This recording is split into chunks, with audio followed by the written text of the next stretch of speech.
Okay, today our topic is limiting reagent, limiting reactant. We have some guests in the room. Hopefully they won't say anything during this. All right, what is our date?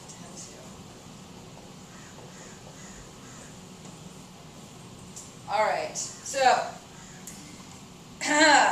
here we go. The reactant.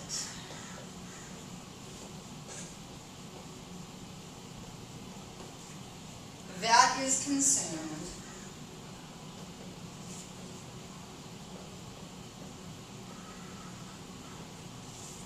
completely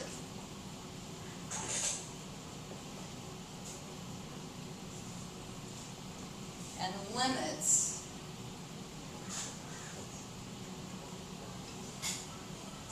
the amount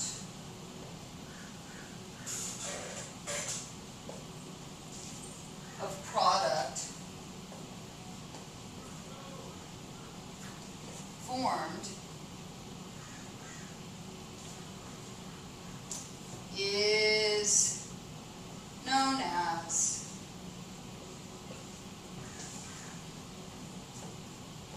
the limiting reactant. And in some places you will see it referred to as reagent. So the limiting reactant or the limiting reagent. Yes, please take them. They can go back to No, they're not going anywhere. They're listening. They're No, they need to go back and they need to do cell bio or no? No, they're just waiting for us to go over test. Yes. So you're not done yet? Oh, they're just checking it out. Yeah, no, they're here. Okay. All right. The other reactant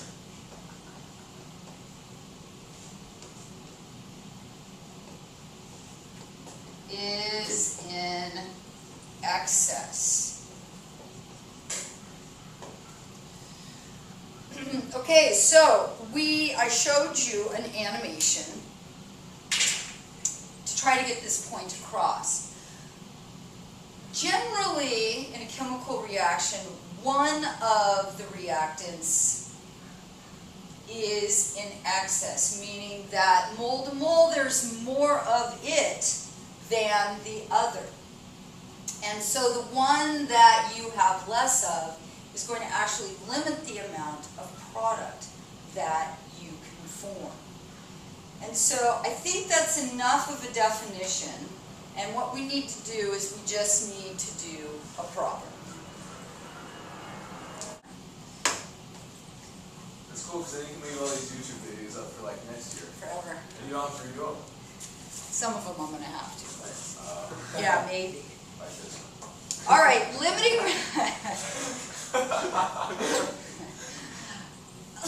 reactant problems are not fun. Nobody really enjoys doing limiting reactant problems because they can be a little bit confusing. And so we're just going to go straight for a problem and see what is so daunting, what's so intimidating about the problem. All right.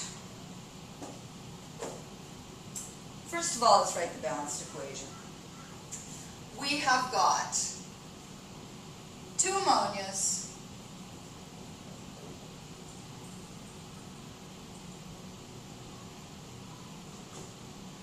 reacting with 3 moles of copper 2 oxide to give us nitrogen gas plus 3 moles of metallic copper and 3 moles of water. And we'll leave it as gas. Okay, let me make sure we can see it.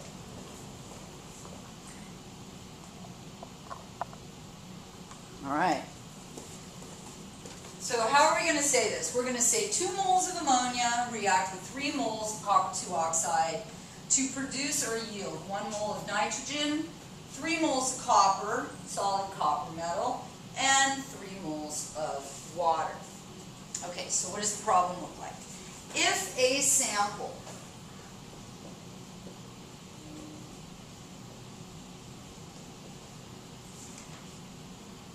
containing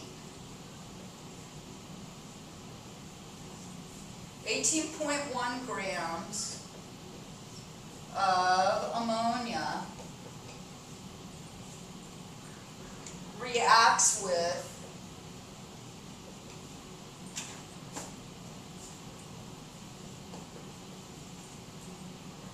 90.4 grams of copper 2 oxide, which is the limiting reactant? Okay, that's the first question.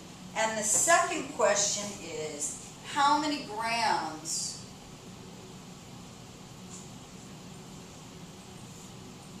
of N2 nitrogen gas will be formed?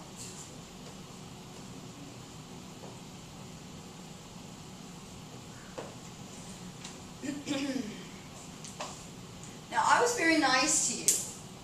I told you that you have to find the limiting reactant, but most limiting reactant problems do not tell you that you have to find the limiting reactant before you solve for the mass of one of the products.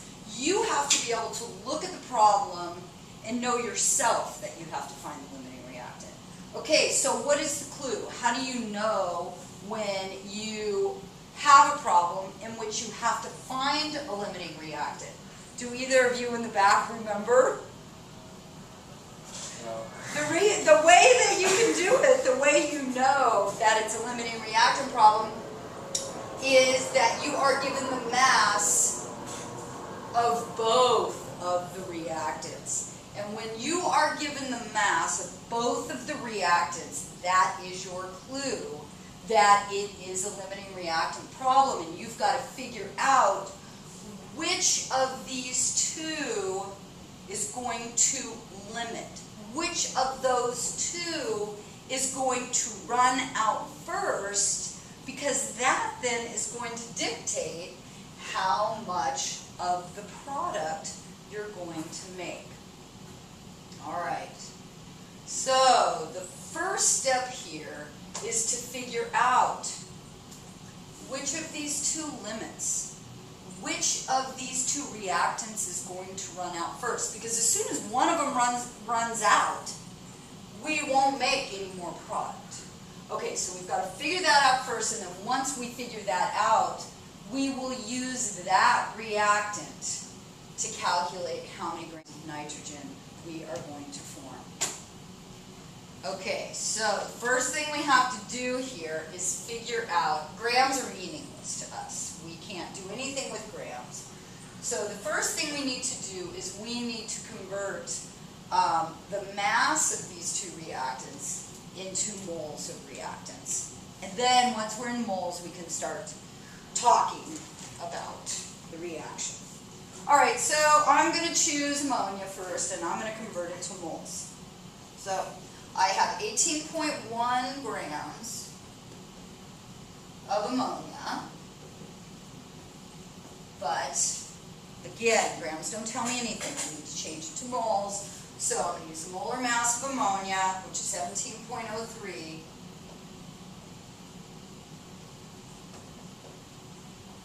Per mole of ammonia. And of course my grams will cancel, leaving me with moles of ammonia. And you can go ahead and do this calculation yourself on your calculator that you have right next to your computer. Okay, and then let's change the copper to oxide. So we've got 90.4 grams of copper 2 oxide, and it is 79.55 grams of copper 2 oxide per mole. Okay, my grams cancel.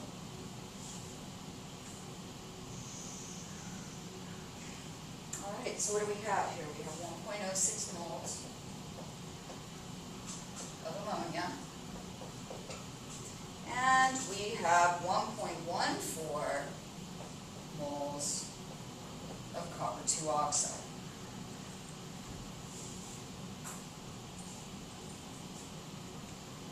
All right, can we look at this too and just say, well, I have less ammonia, I have less moles of ammonia, and so it's going to run out first.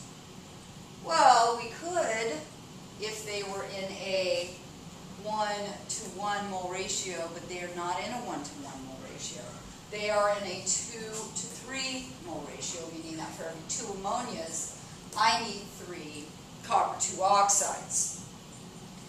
So that means we've got to do a little bit more than just saying, well, this is how many moles, this is how many moles, because we have to take into account the mole ratio of the 2 reactants.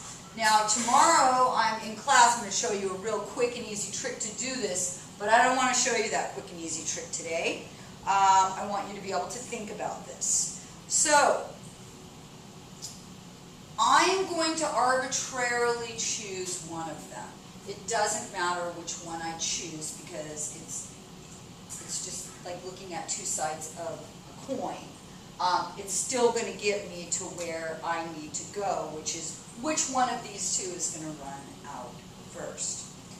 So I am going to figure out if I have this much ammonia, how much copper 2 oxide do I need to be able to react with all of this ammonia? Alright, so this is how I'm going to do it. I'm going to move to the other board. And yeah, I just roll.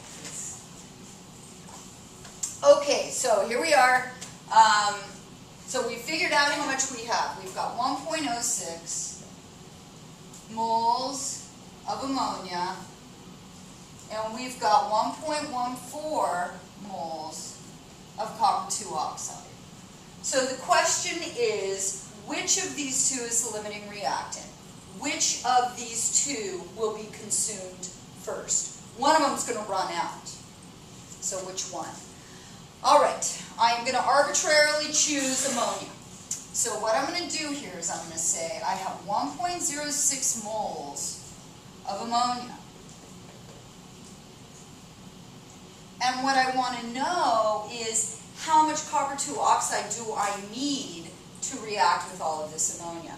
So I'm going to set up a mole ratio, moles of ammonia to moles of copper 2 oxide. And where am I going to find these numbers? I'm going to find these numbers because this is a mole ratio. I'm going to find these from the balanced equation. So we are in a 2 to 3 mole ratio. My moles of ammonia cancel, and this then will leave me with the number of moles of copper 2 oxide I need to react with that much ammonia. And my answer turns out to be 1.59 moles of copper 2 oxide. This is how much I need to react with all of this ammonia. So I'm going to say here 1.59 moles of copper 2 oxide is needed. So the question I ask next is, do I have it? I need 1.59. I have 1.14. Do I have enough? Do I have this much? No, I don't have this much.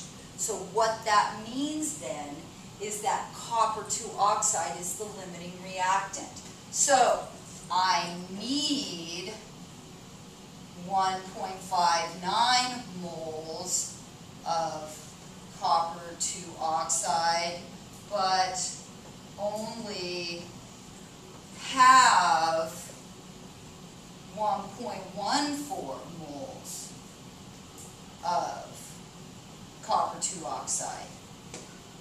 It's not enough. Not enough. So that means then that copper 2 oxide is the limiting reactant.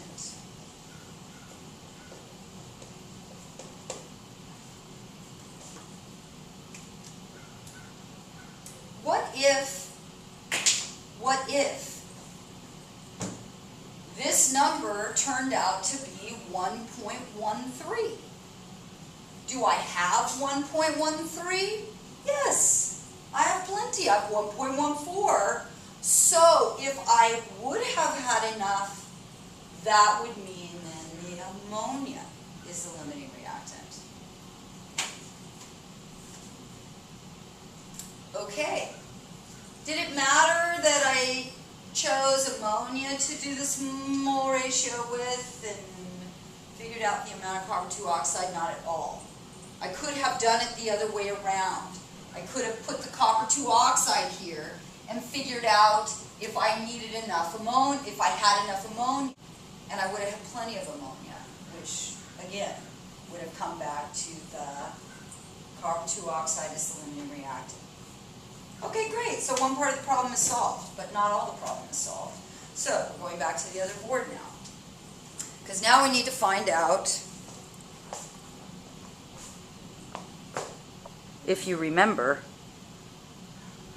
how much N2 I form.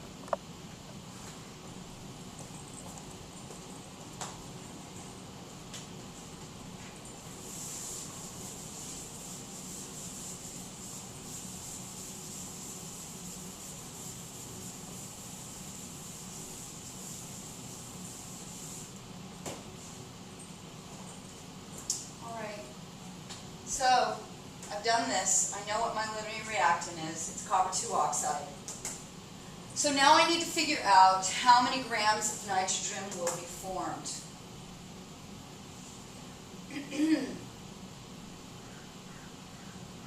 This is what I have to use to do the stoichiometry. I have to use the limiting reactant because it's going to run out first. If I use this to do the stoichiometry to predict how much product I'm going to make, it's going to be way over what I can really make because this will have run out before I can use all this up. So now to figure out the amount of N2 that's going to form, I have to use the copper 2 oxide. I have to use the limiting reactant. So I've got 90.4 grams of copper 2 oxide. Now this is going to be a little redundant, you guys, because we've already changed it from grams to moles, but we're going to do it again, just so that you can see the whole thing here. All right, and what are we? 79.55 grams of copper 2 oxide per mole. Okay, and they will cancel.